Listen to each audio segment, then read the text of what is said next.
So, everyday, kailangan natin gumising ng 6 a.m. para makalabas yung mga aso. Ayoko silang nakukulong sa loob ng bahay.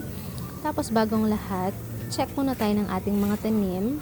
Itong aking petchay, pak choy. Second try ko na yan eh. Binunot ko yung iba kasi nga hindi na sila lumaki. So, ginawa ko na lang silang pataba ang aking kamatis. And sana magtuloy-tuloy na silang mag-flower. Ayan na ang aking iba pang mga tanim, ang aking talong, pipino, kalabasa, okra, and nag-order ako ng panibago, yung mga mulberry cuttings. This is my second try. Sana ngayon ay magdahon na sila since basa naman ang lupa at nag-uulan-ulan ang aking kalamansi at ampalaya. Ito pa yung aking mga mustasa and petchay. Ayan sila.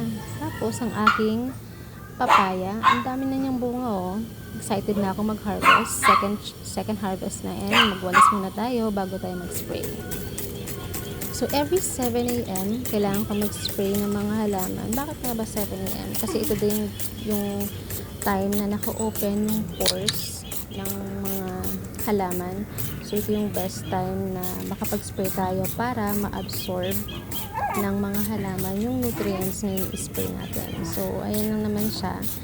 Minsan hapon ako nag-i-spray around 4 to 5 pag di na ganun kainit, pag hindi nakapag-spray ng 7 a.m.